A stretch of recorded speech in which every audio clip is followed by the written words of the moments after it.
भारत और पाकिस्तान के बीच मैच में जिस खिलाड़ी से बहुत ज़्यादा उम्मीदें थी वो तो कुछ खास नहीं कर पाया। हम बात करें अभिषेक शर्मा की, लेकिन जो खिलाड़ी फॉर्म में है, जिसने इस वर्ल्ड कप से ठीक पहले ही टीम में वापसी की है, उसका फॉर्म कहीं नहीं गया है। एक बार फिर से उसी तरीके की पारी ईशान किशन के बल्ले से निकली है, जैसी उम्मीद थी, जैसा हम देख रहे थे न्यूजीलैंड के खिलाफ और इस वर्ल्ड कप में। मेरे साथ प्रशांत है, उनकी ईशान की पारी के बारे में थोड़ा डिटेल में बात करेंगे। सबसे पहले तो प्रशांत, अगर मैं आपसे बोलूं कि एक वर्ड में आपसे पूछूं कि कैसे आप डिस्क्राइब करेंगे ईशान किशन की इस पारी को, तो आप क्या कहेंगे? यार अगर एक वर्ड में तो प्रेशर अब्जॉर्विंग, क्योंकि आपने अभी 2 वर्ड हो गए। अरे हाँ, तो प्रेशर अब मतलब एक में तो क्या ही बोलेंगे। अब पॉकेट डायनेमो भी बोलते हैं तो दो ही वर्ड होते हैं। खैर, ईशान ने जो आज खेला है यार, आपने अभिषेक का नाम लिया कि उनसे उम्मीदें थी। उम्मीदें सबसे थी, सिर्फ अभिषेक से तो नहीं हो सकती। आपको 11 लोग खेलते हैं टीम में, लेकिन ईशान किशन ने जो खेला है यार, आप देखिए, पहले ओवर की आखिरी बॉल पे अभिषेक आउट हो जाते हैं। हाँ, शॉट मारने के चक्कर में उनके ऊपर प्रेशर था, पहली 3 गेंद डॉट हो गई थी। लेकिन उसके बाद जब दूसरा ओवर शुरू होता है, शाहीन अफरीदी बॉलिंग कराने आते हैं। पहली 2 गेंद आप देख लीजिए, पहली पे छक्का और दूसरी पे चौका।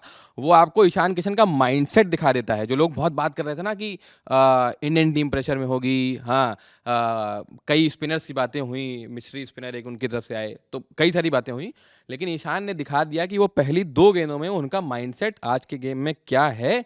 और जब वो आउट हुए, हाँ, आप देखिए, एक टीम का पहले ओवर में 1 रन पे 1 विकेट गिर जाता है। हाँ, अभिषेक शर्मा जो so called, I mean not so called, हमारे एक स्टार ओपनर है। हाँ, स्टार ओपनर, उन्होंने प्रूव किया है लगातार 195 200 के स्ट्राइक रेट से खेलना। जब से उनकी तबीयत को लेकर के खबरें जो आई हैं, जब से उनकी तबीयत खराब हुई, उससे पहले तो लगातार उनकी जो हिटिंग है वो नजर आ रही है, और अब शायद तबीयत खराब होने का असर जो है थोड़ा बहुत उनके खेल पर दिख रहा है। हाँ, नज़र लग गई किसी की। खैर, हाँ, तो मैं ये कह रहा हूँ कि 1 रन पे पहला विकेट गिर गया था। ईशान जब आउट हुए थे तो 88 रन थे 9वें ओवर में, 9 ओवर चल रहा था, ठीक है?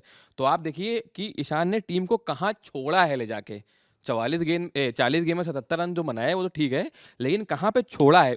आप प्रेशर में होती है टीम पाकिस्तान के साथ, हाँ, लेकिन वो कहीं से दिखा ही नहीं उसके बाद कि आप कहाँ, स्कोर आपका कहाँ गया। हाँ, आप किसी प्रेशर में रहे या स्कोर बोर्ड का प्रेशर है, रन लगाने का प्रेशर है, तो वो चीज़ जो उसके बाद स्काई अभी बैटिंग कर रहे हैं और तिलक वर्मा साथ में खेले, तो तिलक आराम से खेले उनके साथ। उनके ऊपर कोई प्रेशर नहीं था कि उनको रन बनाने हैं, तो तिलक समय ले सकते थे। उसके बाद सूर्य कुमार यादव आए तो वो भी समय लेके खेल रहे हैं, क्योंकि ईशान किशन इतना गजब की पारी खेल के गया है बंदा वो, तो वो उसकी देन है ये।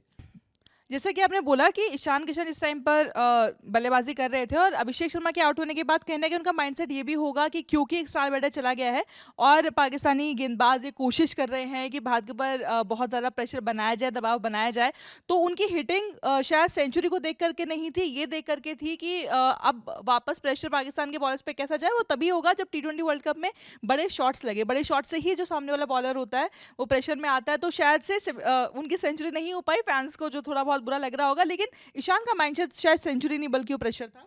नहीं, नहीं, बहुत सीधी-सी बात है। देखिए, माइलस्टोन अपनी जगह हैं, लेकिन आप कभी भी किसी भी प्लेयर या किसी भी खिलाड़ी का इंटरव्यू देखेंगे, तो वो कभी माइलस्टोन्स की बात नहीं करते हैं। उनको खुद नहीं पता होता है कि कितने शतक बना लिए, ठीक है, बैक ऑफ द माइंड रहती हैं चीज़ें उनके। लेकिन यार ऐसे मैचों में तो मतलब टीम तो सर्वोपरि है ना भाई, खेलना टीम के लिए है।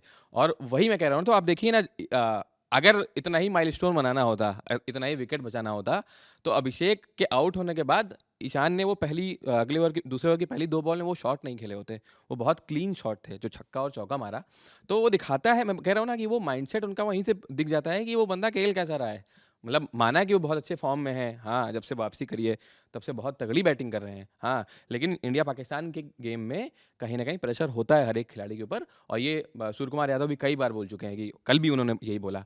तो प्रेशर होता है नो डाउट, लेकिन वो प्रेशर से ऊपर उठना ही वही बड़ा प्लेयर है। बहुत सीधी सी बात ये मुझे लगता है पहली बार नहीं जब ईशान किशन ने इस तरीके की पारी पाकिस्तान के खिलाफ खेली, क्योंकि मुझे लगता है पहले भी T20 वर्ल्ड कप था, एशिया कप था, मुझे एग्जैक्टली याद नहीं है, लेकिन उनके जब सारे आपके स्टार बैटर्स फ्लॉप हो रहे थे, वहां पर ईशान किशन ने एक बहुत अच्छी पारी खेल करके टीम को एक अच्छे स्कोर तक पहुंचाया था। हालांकि उसके बाद वो ड्रॉप हो गए थे, लेकिन ईशान किशन की इस पारी से आपको लगता है कि जो टोटल स्कोर इंडिया का पहुंचने वाला है, जो भी होगा, एक अच्छे स्टार्ट की बहुत ज़्यादा इंपॉर्टेंस होती है T20 में, और वो अच्छा स्टार्ट अगर हमने देखा कि जब संजू नहीं दे पा रहे थे तो अभिषेक दे रहे थे, और अब अभिषेक नहीं दे पा रहे हैं तो ईशान किशन दे रहे हैं, तो वो अच्छे स्टार्ट की वैल्यू बहुत ज़्यादा है। वैल्यू बहुत ज़्यादा है, और ऐसे मैचेस में बहुत ज़्यादा वैल्यू आप देखिए, है ना?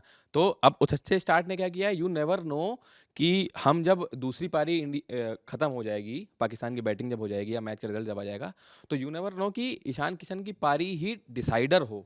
समझ रहे हो ना आप? क्योंकि पिच आसान नहीं है, बिल्कुल भी आसान नहीं है। बॉल बहुत स्पिन हो रही है। जिस बॉल पे ईशान किशन एक सेट बैटर जो 77 रन बना के खेल रहा है, वो जिस बॉल पे आउट हुए हैं, अगर वो सबने देखी होगी, वो बहुत अनप्लेएबल डिलीवरी थी, बहुत ज़्यादा स्पिन हुई। हाँ, माना कि वो बैकफुट पे खेलने को चले गए, लेकिन वो सेट था बंदा। उतनी स्पिन नहीं होती तो कहीं न कहीं वो इधर-उधर खेल देता।